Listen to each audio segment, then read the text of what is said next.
Ya, tolong.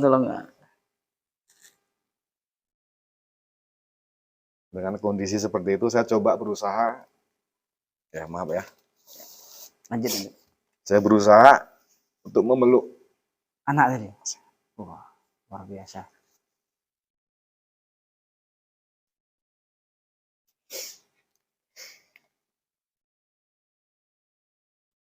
Iya, nggak apa-apa, kita tunggu. Berarti ini salah satu peristiwa yang betul-betul dek gitu ya. Artinya apa ya, tersadarkan oleh anak tadi ya, gitu ya. ini sebuah tamparan buat saya kan. Padahal berbagai peristiwa yang mungkin Allah untuk coba menyadarkan saya gitu kan. Mungkin bahasanya mungkin sudah ditampari seperti bolak-balik sama Allah, tapi saya nggak sadar juga. Tapi ketika anak itu langsung kena. Wah. Saat itu juga. Luar biasanya, anak itu nggak pernah diajarin, tapi malam itu langsung ngajak sholat gitu. Iya. Wah. Ketika itu dia pun sekolah pun belum itu. Iya, 4 tahun belum. Masih 4 tahun, baru mau masuk ke TK. TK ya benar. Ya, saya peluk dia, saya janji ke Allah. Saya harus berubah. Saya harus berubah itu. Saya harus berubah. Mungkin inilah saatnya itu. Itu betul-betul saya sadar. Padahal waktu itu masih dalam pengaruh ya. Iya. Hilang semua. Tapi langsung sadar. Iya, langsung sadar. Dan kalau saya ingat peristiwa itu ya kan, saya kenang seperti itu. Saya merasa bersyukur sekali bahwasanya Allah masih sayang. Benar. Allah masih sayang. Allah itu betul Ar-Rahman gitu kan. Sehingga saya tersadar dan berjanji saya akan lakukan yang terbaik untuk keluarga, untuk diri saya, untuk anak. Dengan jalur bentuk pengabdian ke Allah. Iya. Taubat. Dari situlah saya mulai ingat-ingat memori dulu ketika belajar sholat bagaimana, belajar Quran itu bagaimana. Saya aplikasikan sehari-hari. Oh, mulai belajar lagi waktu itu. Mulai belajar. Iya. Dan situ juga istri sempat nanya juga. Kok gini gitu kan. Kok aneh gitu kan. Kok tiba-tiba gitu ya. Pingin aja sih bilang. Oh iya. Saya pingin aja. Gengsi ya kan. Gengsi. Saya nggak cerita. Pingin aja sih bilang. Mau sampai kapan saya bilang kan. Ya, yang namanya ibadah, sholat itu 5 waktu seperti biasa, namanya Muslim, Islam, itu saya lakukan.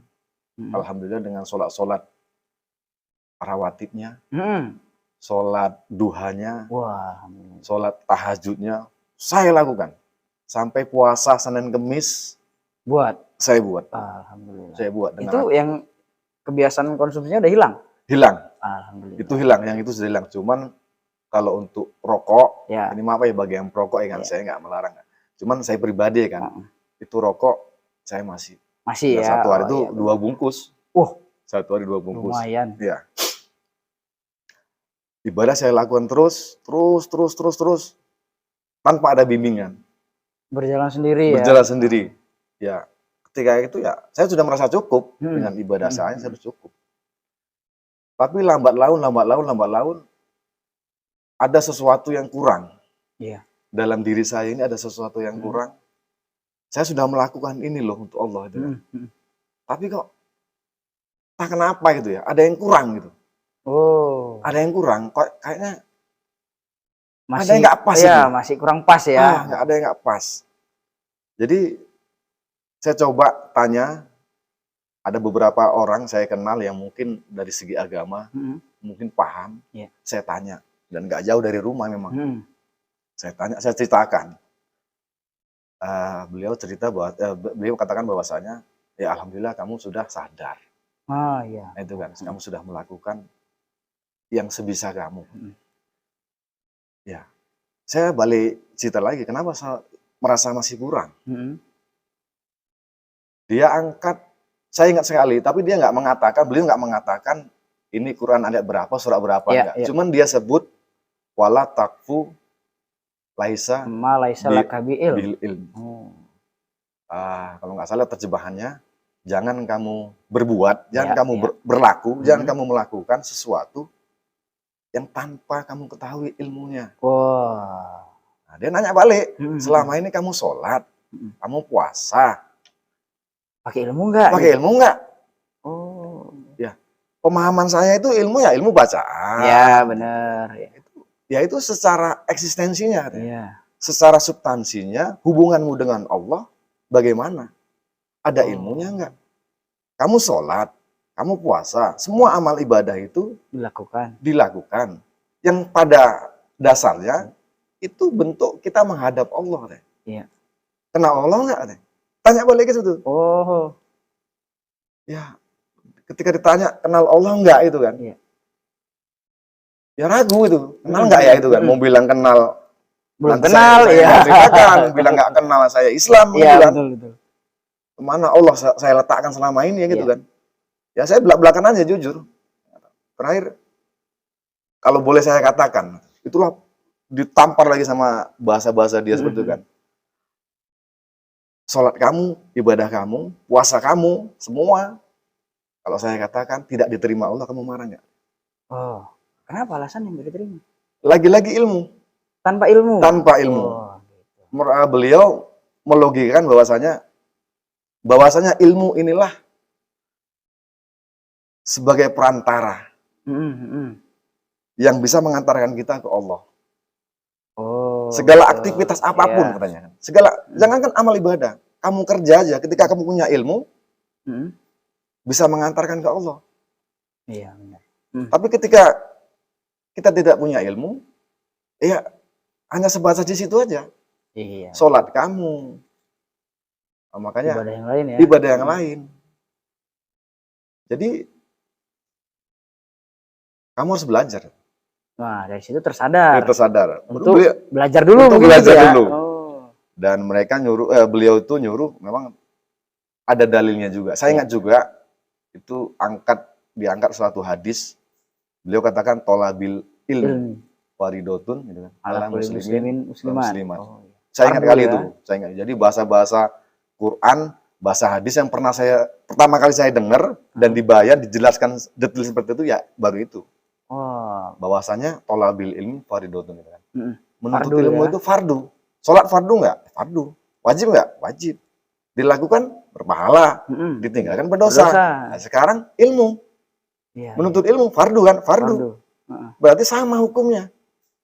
Berarti antara sholat dengan menuntut ilmu itu sama, tidak ada perbedaan secara hukum. Oh, wajib. Wajib, artinya ilmu harus berjalan, ibadah harus berjalan. Berarti dari situ kalau bisa saya simpulkan, mulai tergerak untuk belajar dulu nih. Iya, belajar dulu untuk ngisi kekosongan yang dirasakan tadi, gitu ya. Kalau boleh tahu ada beberapa dalam proses pencarian ilmu ini, sempat beberapa artinya mencari ke beberapa tempat atau enggak? Ketika itu saya langsung tanya ke beliau, bagaimana kalau saya belajar ke beliau. Tapi jawaban beliau dengan alasan belum ada waktu. Oh, gitu. Karena saya tahu beliau itu memang kalau ada ikut sebuah pengajian juga, ya saya nggak sebut namanya di mana, cuman memang perjalanan jauh. Dan saya sering melihat juga beliau itu kadang pulang jam 4 pagi, pulang ngaji. Jadi alasan itulah belum sempat. Udah. Akhirnya gabung ke situ. Akhirnya saya cuma dikasih petunjuk. Kamu belajar kemana aja nggak masalah, dengan siapa nggak masalah. Asal landasannya Al-Quran dan hadis. Selain dari itu tinggalkan. Nah, dari situlah saya mencari. Saya mencari ke sana ke sini untuk belajar, untuk mengaji. Ya, ada beberapa tempat ya saya mungkin benar atau mungkin bagaimana, cuman nggak cocok aja ke saya gitu kan. Saya nggak bisa katakan seperti itu. Cuman karena landasannya mungkin bukan Quran dan hadis ya. Ada juga sih ketika ngomong hadis, ngomong Quran, tapi kayaknya nggak pas gitu kan. Saya terakhir saya cari, karena nggak dapat juga, saya datang lagi ke beliau. Dan beliau sekarang udah almarhum. Saya datang ke beliau, akhirnya mungkin dengan kegigihan saya gitu kan mau belajar. Beliau bersedia dengan catatan waktunya itu nggak bisa ditentukan. Oh, yang penting tergantung kapan kosongnya gitu. Lama di situ bersama beliau itu. Ya dibilang ngaji, yang ngaji, bilang ngobrol, yang ngobrol gitu kan. Karena santai gini, nggak secara Nggak pakai papan tulis, Wah, kalau gitu-gitu tulis, ya. ngobrol itu kan, cara otodidak. Mungkin dengan situ kurang lebih 4 atau 5 bulan. Dengan bahasa-bahasa beliau yang mungkin kalau didengar di luar mungkin frontal itu kan. Bahasa sholatmu nggak diterima. Dan itu saya biasa dan saya terima dengan bahasa beliau. Akhirnya itu yang saya dapat. Yang saya dapat, baru sampai di rumah, saya buka komunikasi dengan istri. Ya mungkin dengan bahasa-bahasa yang gamblang-gamblang seperti itu kan. Kaget istri? Kaget istri. Ada indikasi nggak bener gitu kan. Sesat ini. Sesat. Udah capek-capek sholat nggak diterima. Iya, gitu dah. Jadi saya jelaskan seperti apapun, tetap nggak terima. Karena istri pun ya nggak ngaji juga. Oh, saat ketika itu saya itu belum ngaji. Tapi udah mau sholat ya? Sholat mau. Jadi sampai saya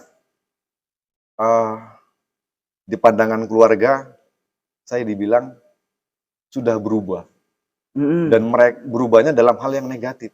Oh, tapi sudah taubat tadi? Iya, maksudnya dalam tapi ke arah yang negatif. Ke arah negatif. Dalam menuntut ilmu tadi. Iya. Salah ini ngajinya. Pemahaman gitu. Ya, dalam segi pemahaman itu kan ya, saya dulu dalam segi pemahaman. Salah ini. Bahkan anggapan keluarga sebagian, saya itu sakit. Sakit jiwa ya? Karena ekstrim mungkin ya? Saya sakit dan perlu diobatin gitu kan. Sampai seperti itunya. Barulah mulai kondisi keluarga mulai agak kisruh, keluarga. Baru demi tanggung jawab saya sebagai kepala rumah tangga, saya mengalah. Nggak melanjutkan. Jadi saya stop untuk cari ilmu, untuk ngaji, ibadah saja. Oh gitu. Ibadah saja. Tapi setiap malam saya berdoa, ya Allah, selepas tahajud itu kan saya berdoa, ya Allah, aku yakin engkau ada. Ini adalah jalanmu. Aku mau dekat samamu.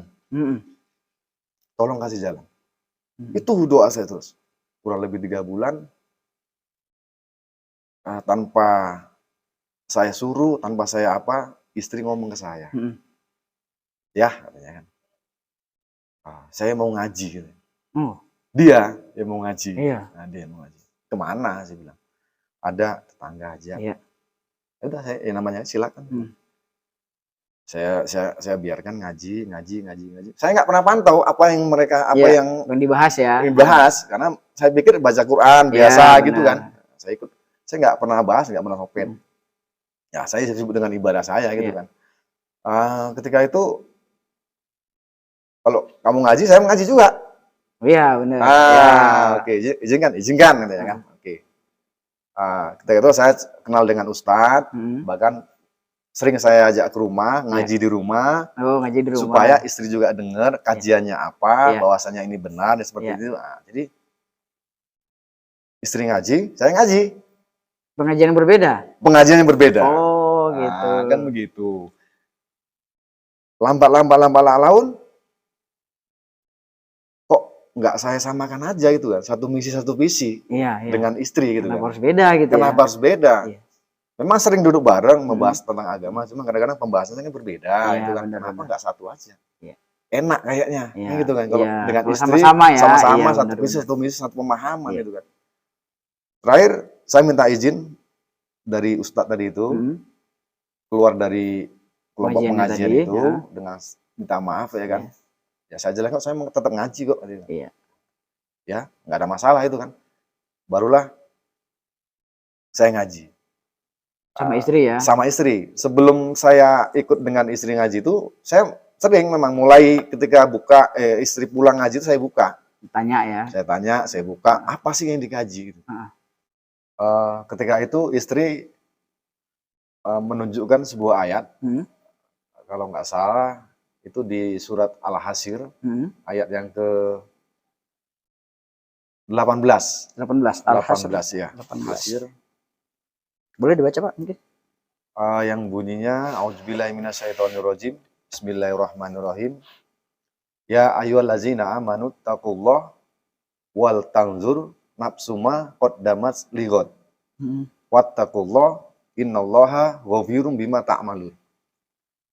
Jadi Dari situ istri dengan bahasa yang sederhana mengangkat bahwasanya kot damat selikot. Diartikan secara sederhana kesiapan diri untuk bekal hari esok. Hari esok. Hari esok, ya. Jadi saya rasa ini pas ini gitu kan.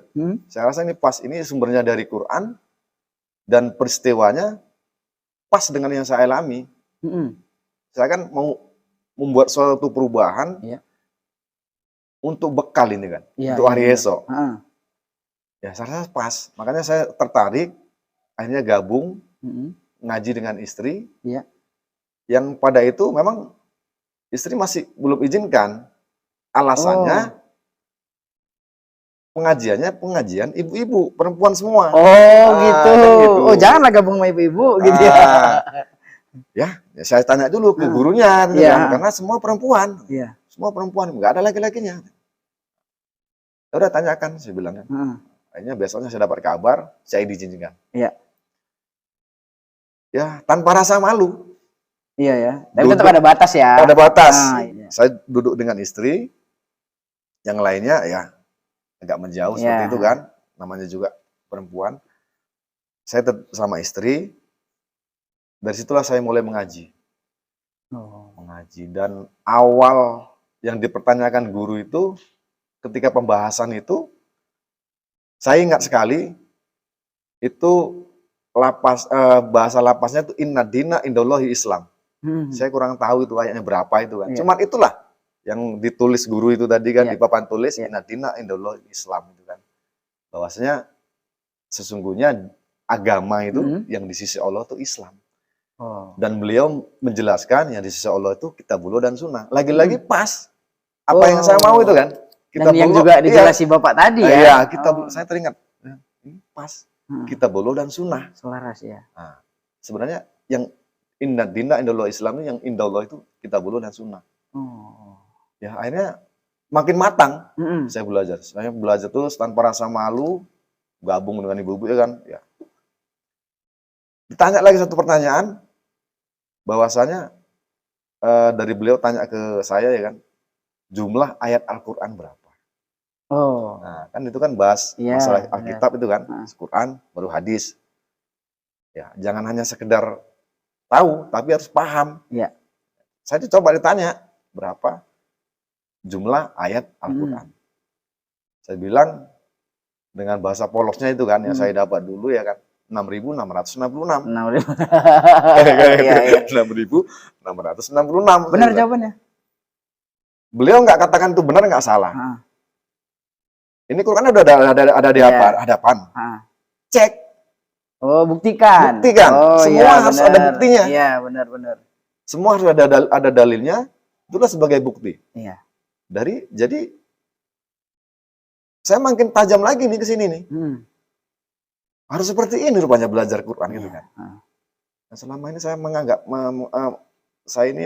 diri saya Islam ini, ternyata kitab suci saya sendiri aja saya nggak tahu, nggak kenal. Jadi saya merasa dituntun di situ. Dihitung, suruh hitung ya kan, saya hitung. Dan alhamdulillah waktu itu kan ada HP digital itu kan. Benar. Itu juga masih salah. Masih salah.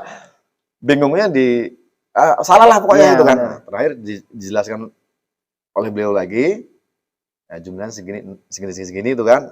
Baru pembuktiannya ini. Baru di situ dibuka lagi pola pikir saya, wawasan saya untuk lebih belajar lagi gitu kan. Lebih akrab lagi sama Quran gitu. Jumlah ayatnya aja nggak tahu. Ngakunya Islam, ngakunya kitabullah, itu adalah punya kita itu kan. Tapi nggak tahu bagaimana isinya itu. Benar. Gitu. Kenali dulu ya. Oke. Jadi dari situ kalau saya bilang ini jawaban dari doa Bapak tadi. Iya kan? Yang setelah berhenti dari pengajian A tapi terus memohon ya kan supaya dipertemukan, alhamdulillah Allah ijabah ini melalui perantara istri. Nah, hebatnya begini yang saya lihat dari cerita Pak Suredi tadi, bahwa momentum tobatnya itu diawali dari si anak. Dari situ disadarkan untuk berhenti dari dunia yang kelam. Ya kan? Setelah itu proses mencari ilmu disadarkan juga dengan istri bahwa ini di sini nih gitu kan, yang benar-benar mempelajari Quran gitu. Ini nih ngajinya di sini nih. Artinya apa? Yang diutamakan itu justru Qurannya gitu kan. Silahkan ibadahnya jalan kan, waktu itu jalan juga kan, jalan. Tapi dibarengi dengan ilmu gitu ya. Wow. Dan memang terasa ketika beribadah dibarengi dengan ilmu, ada bobot. Oh, nggak terasa kosong lagi. Nggak terasa kosong, ada bobot. Dan memang nggak merasa puas, tapi ada sesuatu yang terisi gitu. Oh gitu. Karena benar, ini ilmu gitu. Ilmu. Iya. Ya, saya udah bandingkan perbedaannya itu kan, ketika dulu beribadah tanpa ilmu dan sekarang saya beribadah diiringi dengan ilmu. Memang terasa benar dan ada bobotnya di situ. Jadi Bang Suryadi ya, ini mohon maaf nih sebelumnya karena waktu yang terbatas ya kan. Jadi mungkin kisahnya tadi kita sudah dapat ya kan, dan Ikhwanul Akhwat yang nonton juga udah denger ya kan gitu. Barangkali di akhir session ini mungkin boleh pesan-kesan buat siapapun yang nonton, silakan. Baik, Ikhwan wal Akhwat Fidin rahimakumullah. Saya yakin setiap manusia mempunyai kisah perjalanan hidup yang berbeda. Tapi kita harus sadari ketika perjalanan hidup itu membawa ke arah yang tidak lebih baik, maka segera sadarlah dan tinggalkanlah. Tapi ketika perjalanan hidup yang kita jalani sekarang ini ada satu kebaikan, maka lanjutkanlah. Jangan menoleh ke belakang, jangan berhenti, lanjutkan berjalan, walaupun harus merangkak. Karena saya yakin itu adalah sebuah anugerah, sebuah hidayah, sebuah bimbingan dari Allah, bahwa itu adalah kebenaran. Saya rasa itu saja pesan dari saya. Alhamdulillah, itu tadi kisah dari Pak Suryadi, luar biasa. Bagaimana beliau di masa lalu seperti itu, begitu kelamnya, begitu hitamnya, sampai hari ini menemukan momen di mana beliau mencoba untuk istiqomah berada di jalan Allah dengan cara berupaya untuk fokus belajar Al-Quran hingga terasa terus dekat dengan Allah. Mungkin itu saja untuk video kali ini. Kolom komentar kami masih terbuka untuk Ikhwan wal Akhwat yang ingin bertanya ataupun request kira-kira ke depan kita mau bahas apa. Itu saja. Binasri minallah wa fatun qarib. Assalamualaikum warahmatullahi wabarakatuh.